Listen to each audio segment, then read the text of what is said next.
And get started.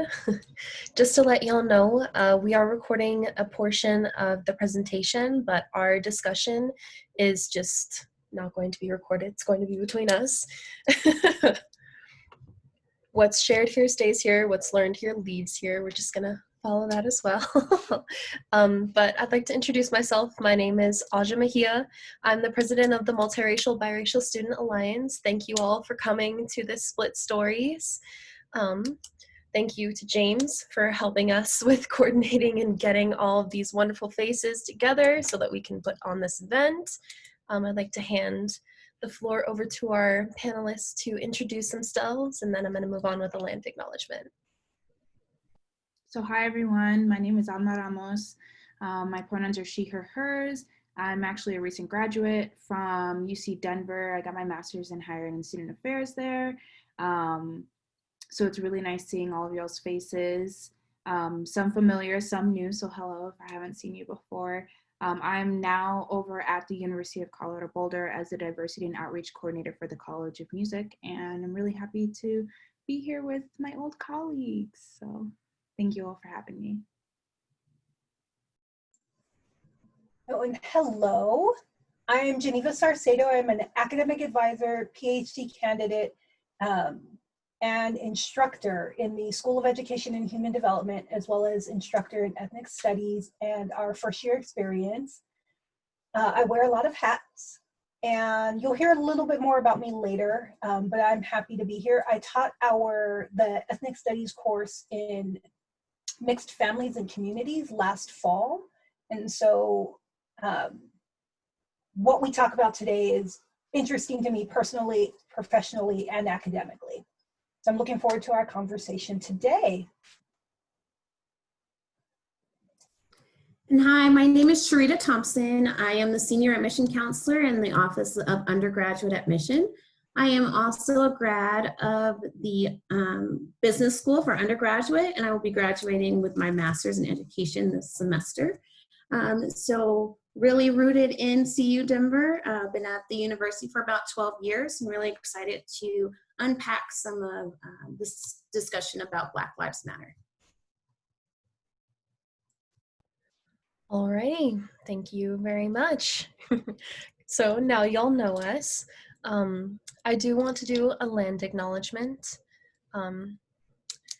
We honor and acknowledge that we are on traditional territories and ancestral homelands of the Cheyenne, Arapaho, and Ute nations. This area, specifically the confluence of the Platte and Cherry Creek rivers, was the epicenter for trade, information sharing, planning for the future, community, family, and ally building, as well as conducting healing ceremonies for over 45 indigenous nations, including the Lakota, Kiowa, Comanche, Apache, Shoshone, Paiute, Zuni, Hopi, among others.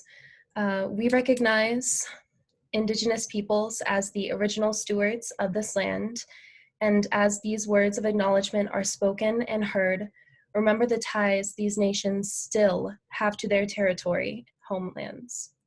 Let us acknowledge the painful history of genocide and forced removal from this territory and pay our respect to the diverse indigenous peoples still connected to this land. Let us also give thanks to all tribal nations and the ancestors of this place. So thank you to Gracie Redshirt Tyon, who's the Director of American Indian Student Services, for that land acknowledgement. Alrighty, let's get started. These are just some community guidelines. So this is a safe/brave space. This is a judge-free zone. What is talked about stays here. Respect one another and what is said. Manage the space you take up. Allow for mistakes and forgiveness. Be in this moment and take care of your needs. And like I said before, what is shared here stays here, but what is learned here leaves here. Thank you very much. All right. Thank you all again for joining us today to unpack Black Lives Matter.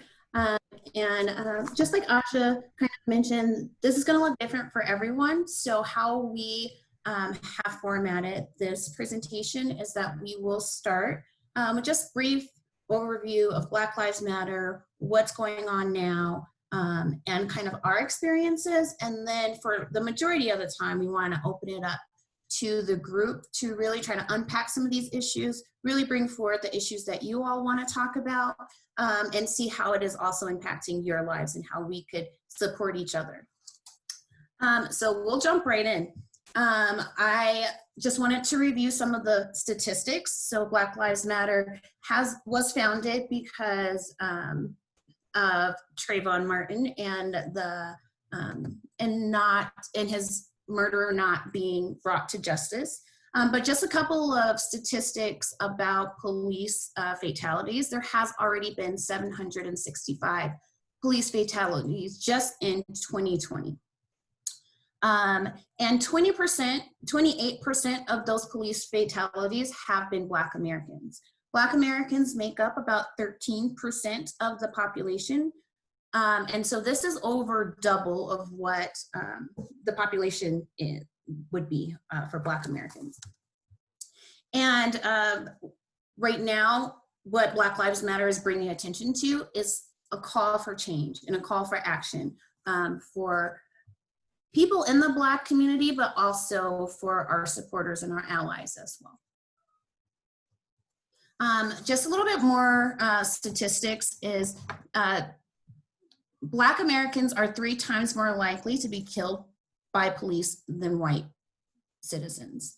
But white citizens are more likely, Black citizens are 1.3 times more likely to not be armed. And so a lot of people will say that because Black Americans are armed and they are and police are feeling threatened, that's why they have to use violence. But the statistics says otherwise. We also see that these police fatalities are regional as well. So it does depend on where you live. There are some states or some cities where the police brutality rate is higher than the murder rate. And that's a real issue. It also depends, and I also have a chart, at the bottom where it shows similar cities like Orlando, Florida and Buffalo, New York, similar populations. And there are 0 police fatalities in Buffalo, where there were 13 in Orlando. And so it's saying that there's inconsistencies in our police force. And it's also not tied to crime. So the police fatalities are not correlating with crime. They're not being more active in more crime areas. So we know that there's other issues going on here. And we also had a statistic about between 2013 and 2019, there are 263 people in Colorado that were killed by police. The most recent that got a lot of airtime was Elijah McClain, who was killed by the Aurora Police Department. And there has been a lot of protests and a lot of action that has been taken here in our backyard just because it was someone so close.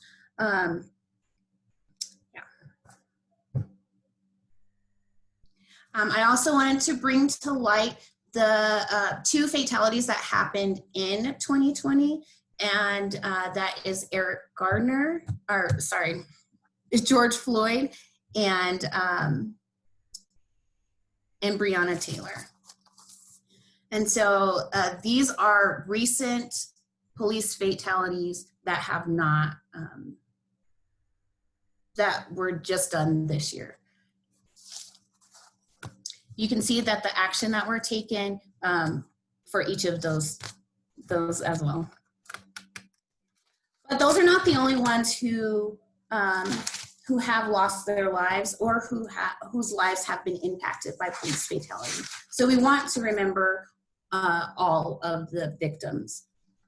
And that is why Black Lives Matter is really important. And that is why we're bringing it to and that's why it's on the forefront now.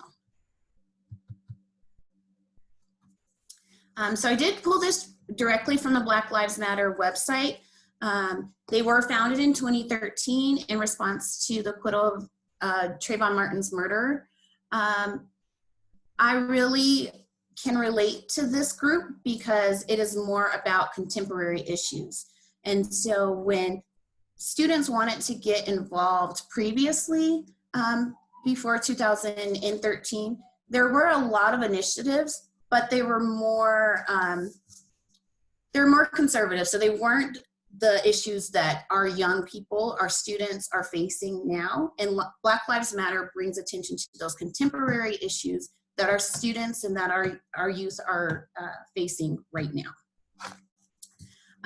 And so then we can transition into why Black Lives Matter is so important now. Thanks, Sharita. So I think one of the things that I've been struggling with the most with the Black Lives Matter movement is this internal, like, why is this getting so much attention now when we've been talking about this for such a long time? I mean, Black Lives Matter started back in 2013. I was beginning my undergrad of college. I just finished my master's and everything. So that was a good 7 years in between that time that now it's starting to really pick up on all this attention. And it was getting a lot of attention back in 2015 as well, especially with what happened in Ferguson. But we definitely can see a shift into like what's happening now. So one of the reasons is really just the comparison between what's been happening with COVID-19 and people protesting the stay-at-home order and seeing the response from the police between them and the Black Lives Matter movement. So these are pictures that were taken in Michigan. The one with the lady who's holding the land of the free sign is actually from here in Denver when people from the hospital were getting in the way of people from trying to go to the Capitol and protest for safety reasons. I mean, the reasons that we are staying at home is so that not so many people get affected, but people are saying that it's an infringement of their rights. They should be able to go out if they want to. They should be able to work. And this was happening across the country. So you can see many of these people are coming to these protests, one, without masks, and two, with loaded artillery. Like they're carrying huge guns, huge automatic weapons, yelling in the face of the police officers that aren't wearing gear, and are just saying that this is an infringement on the rights and they have the right to do this. Meanwhile, it's a completely different story when it comes to the actual Black Lives Matter protests. So you see the military have, it's basically they're militarized at this point. So they're wearing masks and shields and everything like that, and basically dress as if they're about to go into battle, when most of these people at these protests or the majority of the people at these protests are unarmed. The majority of these people at these protests, it's for a peaceful protest. And so people were saying it's for the riots and they're trying to protect their businesses and everything like that. But even that's a problem because they care for businesses more than for people. And so seeing that difference, even in such a short amount of like time frame of that happening. I mean, this was March and April and May of this past year, which was just a few months ago, and just seeing that contradiction is a big reason why, and people were seeing how differently the police were treating people who were saying this is an infringement on my rights because I can't go and get a haircut, versus the people saying this is an infringement on my rights as a human being and I shouldn't be killed just for my skin color. So another big reason I think that we think that this is starting to get a lot more attention now is because of the coronavirus. It's disproportionately impacting our communities. This is due to discrimination, and that goes for housing as well. I mean, I put high density housing in here. So the more high density housing, the more exposure that we can have. So healthcare access and utilization, what is the means that we have to healthcare? Can we get it? And how far is like the nearest hospital and everything like that? we are disproportionately represented in essential work settings. So while many of us within higher ed are able to work from home, many people in the Black community are considered essential workers. And so that means that they do have to go out and provide for their family, and because it's either that or they don't make rent and have the possibility of getting kicked out of their home, have the possibility of not being able to feed their kids, feed their family or whoever it might be, or even themselves. And this also leads into what the cases are looking like for us. So this is the total number of cases, including race and ethnicity. The total number of cases total is around 4 million. So this is just with the recorded race and ethnicity. So 2,100,118 cases have been recorded, including race and ethnicity. Of these cases, for Black non-Hispanic folks, 409,953 have COVID-19, and that's 19.5% of the population. And just as Sharita said earlier, we only make up 13.4% of the population. There are also other communities who are being disproportionately affected, especially our indigenous communities here and our Latinx populations. Another big thing is that this is really, really, really becoming politicized. So it's being seen as Democrats are for Black Lives Matter and Republicans are not. When really Black Lives Matter isn't, in my opinion, it's not a political issue, it's a human rights issue. We shouldn't be having to worry about walking down the street wondering if we're going to get killed today by the police for just walking around, or not doing a turn signal or anything like that, or even just driving while Black. And so it's this thing that's now become like, if you're a Republican, then you're probably not for Black Lives Matter, when there are Black Republicans out there and their lives are also being affected by this. And so it really, in my opinion, shouldn't be a Democrat Republican thing. It really is just a human rights issue. I mean, which we can do in comparison with the LGBTQ community with Love is Love and Love Wins and everything like that. There's LGBTQ people both on the Democratic side and the Republican side, and that also shouldn't be seen as a Democratic Republican type of issue. So this is kind of what Black Lives Matter is turning into in regards to politicization. So from here, I'm gonna go ahead and turn it over to Geneva. Yeah, so to jump off of that point of how it's been politicized, one of the comparisons that's been made in furtherance of the idea of politicizing it is this comparison with Canon Hinnett. So it was a little white boy who was shot by a neighbor. The neighbor was Black, and there was this public outcry that if the races had been reversed, there would be national outrage. Except this is really disingenuous. It was comparing apples and oranges.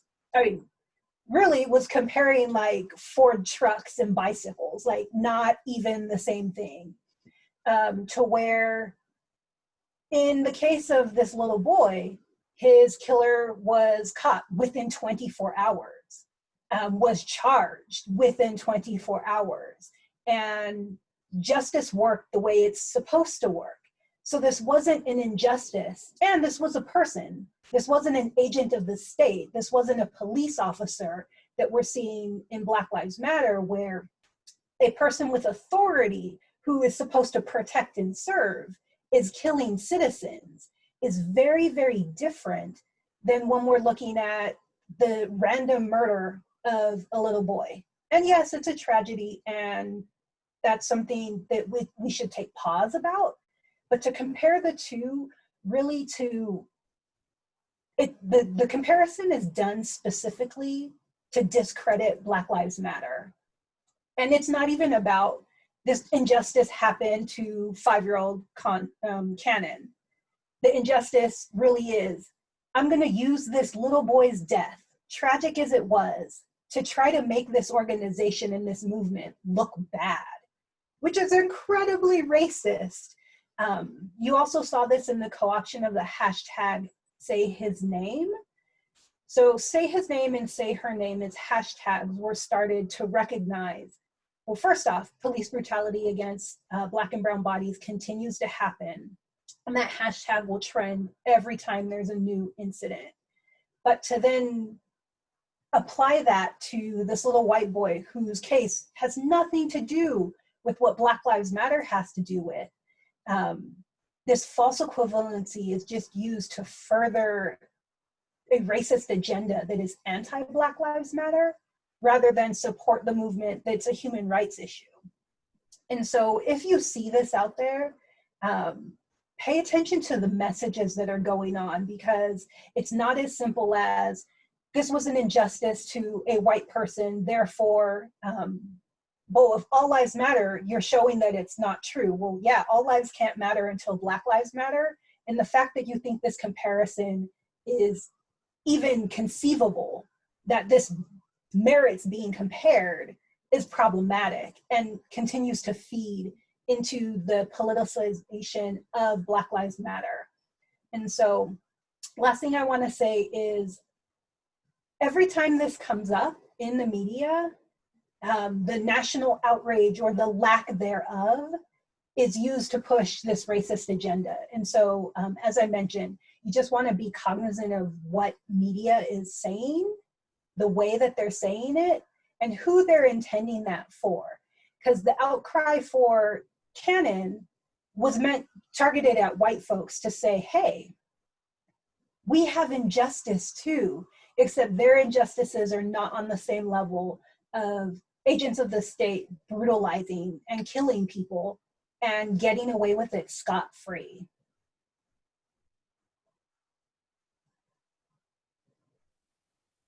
So we will go ahead and introduce ourselves a little, and we're going to take a little bit of time for each of us to tell a little bit of our stories, how we relate to Black Lives Matter, and really personalize some of what we've talked about. So I'll turn it over to Alma. So as I mentioned earlier, I am the Diversity and Outreach Coordinator for CU Boulder's College of Music, and I'm a recent alumna of CU Denver. My studies within my master's program, a lot of my papers, a lot of my presentations and everything like that revolved around creating more equitable spaces for marginalized communities and increasing student retention. I worked over at the Center for Identity and Inclusion, so Aja and James, I've worked with both of them, and a lot of my work really revolves around elevating us and making sure that we have a place in higher education, and really straying away from this performativity that a lot of institutions as well as businesses and everything like that tries to do and say that we're inclusive, but what does that actually mean? But more importantly, the reason why I'm here talking is I'm a Black and Mexican woman, and I'm the oldest of 3 siblings. So it's me, my brother, and my sister. My brother is the youngest, and so they are really the people I fight for. Especially my brother, he's, as you can see, I'm the shortest of everyone. I'm 5'5". I'm not that short, but he's 6'4", so he's super tall. And so I worry about him, just like him walking around. He looks phenotypically Black, and I worry about him just walking around and people assuming the wrong things about him. He's a gentle giant to me, but people don't know that about him. The history and media has said that he's the worst of the worst, and people should keep his eye on him. And so this is what worries me all the time, and this is the reason why I fight for Black Lives Matter. And I also fight for the students that I work with. I know how hard it is to go into an institution. I'm a first generation college student as well. And so I know how hard it is to really claim your place especially if it's a brand new environment. I went to a college that was predominantly white for my undergrad. And so I really had to work that much harder again than my peers to receive the recognition that honestly I deserved, and many people who are Black also deserve. I mean, we keep being told we have to work twice as hard to get the recognition of our peers when it really shouldn't be the case. We should just be able to get that recognition because we're hard workers in general, and not because we worked that much harder than said white peer over here. So I'm really trying to work to make the system better for my siblings, for future generations, and God willing, if I have children, because they will also be Black and they will also have to live in this world. And so that's really why I'm here speaking today, because of my own identity, but really for the younger generation in the future that are going to be leading us in really not that long. So. All right, so for me, if you see here, I have a picture with my daughter. So she turned 4 this year, and she looks like a little white girl. So I am Hawaiian, Chinese, Puerto Rican, and Black. And her dad is white and Chilean. And so one of the things that just pains me about her experience is that she gets treated as a white girl until mama walks in the room. And so she's already picking up on racialization and what it means based on what she looks like and what I look like. And she notices that doesn't happen when she's with Papa, who gets read as white, until you find out his name is Luis. And so thinking about approaching Black Lives Matter is my role as a mother in particular. This pains me to say. So I have a nephew, and I have an identical twin sister as well. And so my nephew, quite technically, is my genetic son, because my twin sister and I have the same DNA. So he's a genetic sibling to my daughter. And they look so much alike, even though their daddies look nothing alike, except he's brown. He will be read as a Black man when he is older. And even when he's young, let's be real, right? That he will be seen as much older than he is from jump. And when I say it pains me, it's because I look at him and I think, oh my God, I'm grateful. I'm happy that I don't have to worry about that for my daughter. But then that makes me very sad to have that comparison and that contrast in an environment where Black Lives Matter has to be said and needs to be prominent, because her experience as a multiracial little girl and my nephew's experience with the same kind of racial makeup based on his appearance is very, very different. And they were visiting recently, and so he's only 2. He's very much into numbers, and if he hears a countdown, he'll go, 5, 4, 3, 2, 1, hands up. It's the cutest thing. But I said to my sister and my brother-in-law, who's a Black man, and I said, maybe we want to rethink teaching a little Black boy to put his hands up. And the reality is, that's something that we have to think about for our children, and kind of the contrast, the tension that comes from that as a mixed mother with a white presenting child, with her uncles and her cousins who are black. She's lightly melanated, or as I like to say, white chocolate. And that's still something that comes up. She's aware of it, even at just 4 years old. She knows what's going on. And so this is something that it starts young. Like, you have to think about it and talk about it. And I would feel irresponsible as a parent if I didn't have these conversations with my child. And that would be neglectful, because she sees what's going on and she has questions. And it's something that I need to address as a parent, but acknowledging that my experience as a Black woman will be very different than her experience growing up. Her experience with her father versus when she's with me will be very different.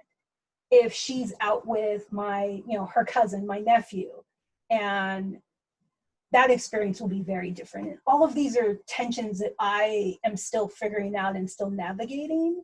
So when I think about this from a personal perspective, it cuts deep.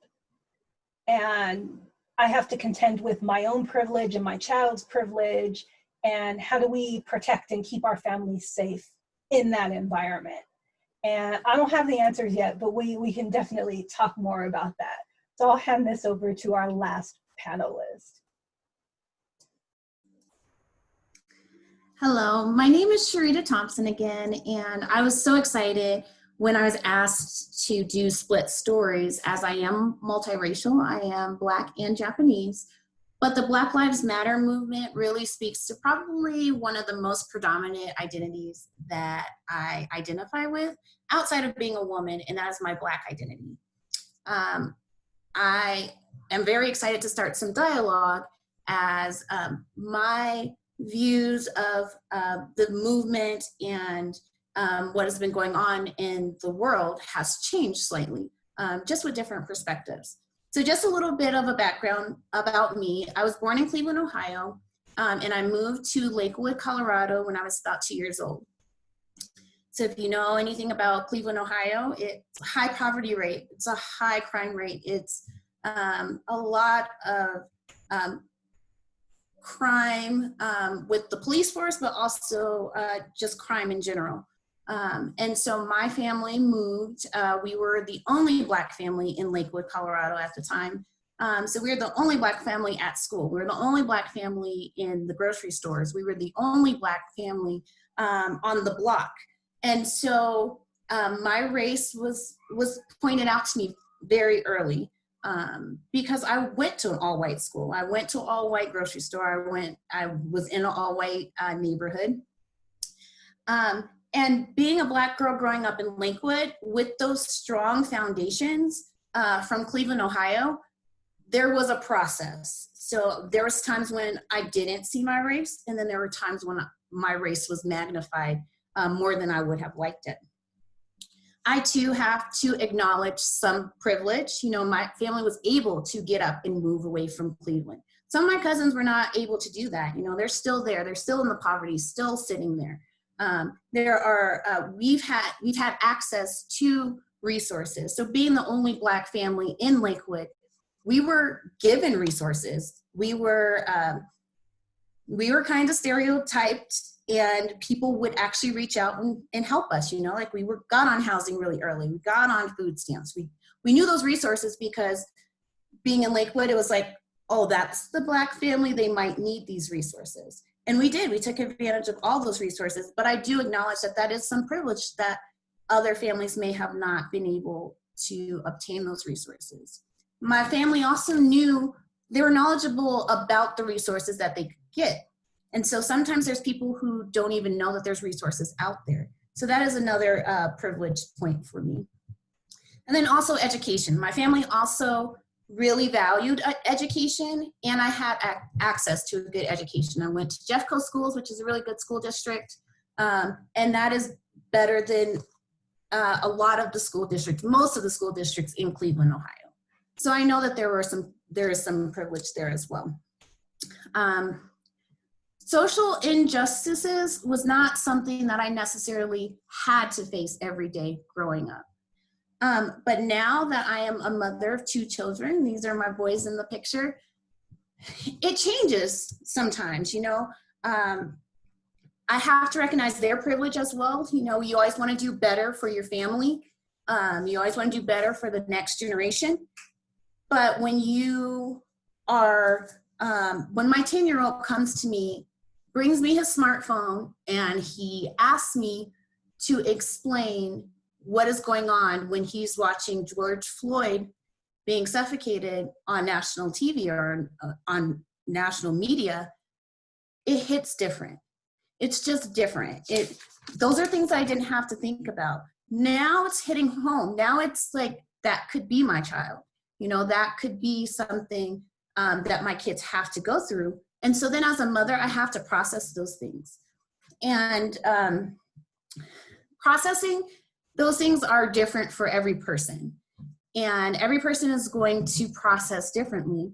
And so that's why I was really excited to do the split stories, because I'm hoping that through this dialogue, we can either begin that process or continue that process, and know that sometimes we get fatigued and we have to put that process aside to then just go on with life. But we also need to pick it back up so that we know and that we can foster that type of community and that type of knowledge to our children. So this is really why I was doing it, and I'm excited to. I think that through conversation, it helps me to unpack, and then to also process, where then I can share my experiences and share with other people who may need that.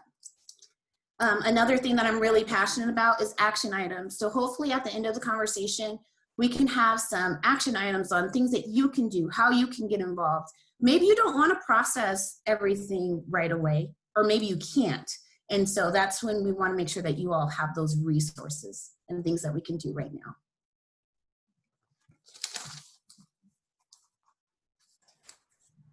So in terms of action items, before we jump into a dialogue and a conversation here, we want to leave you with stuff you can go out and do. And so most important thing I want to say here is this is not an exhaustive list. We will give you some ideas. We're just planting a seed. We don't have all the answers. And some of these may not work for you. They may not apply to you. But we want to give you something that's concrete that you can think about to further your orientation towards the Black Lives Matter movement and what you can do in this fight for racial justice and human rights. And so think about what organizations are available to you. What can you join on campus? So within the CU Denver community, we've got the MBSA, the Multiracial Biracial Student Alliance. We've got other clubs and organizations that you've got an opportunity to look into and join. Within the community, for example, here in Denver, we've got Black Lives Matter 5280, which is essentially our Denver chapter of the Black Lives Matter movement. Think about how you can build. So if you do not identify as Black, how can you be an ally or an accomplice? And we say accomplice because it's not just, I'm an ally, I'm here to wave my flag, I'm here to give my voice. But accomplice is someone who's in it with us. They are willing to put their body on the line to save and protect and to use their privilege to support Black Lives Matter. And so to just think, where are your privileges and how can you use those to support the movement? We have Seek here. So look at what are the resources that are available to you. So our Center for Identity and Inclusion is one option out of several that are available to us on campus. What resources are available to you in your community as well? So don't just think small, you can think larger. Go online, look for additional resources besides what we have on campus. Although at the end of this, we will have our email. So if you had questions, you can always ask us what recommendations do we have as well. But wait, there's more. So in terms of self-work, you cannot do this work without some self-reflection. You have to be able to think like, where are my biases and privileges? And am I listening to marginalized folks talking about their own experience?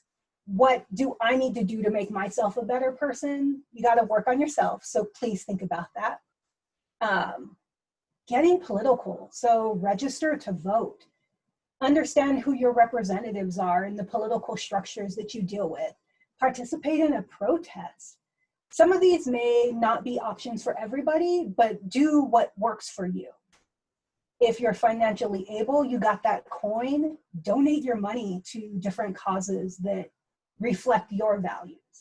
If you don't have the money, think about your time and where you can place that as well. That is valuable, just like money is, just in a different capacity. In terms of support, think about supporting in your local community. Where are the Black-owned businesses? Where are the mom and pop shops that you can support? And provide your financial backing to those different things. That helps keep our communities that keeps us tighter and helps us to weather these different storms that are coming up in the era of Black Lives Matter. I like this one, disrupt. So the idea that if you see something, say something. It's not just, I'm gonna sit back here and do nothing.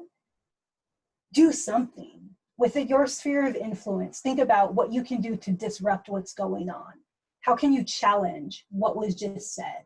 Sometimes that's as easy as saying, I don't agree with that.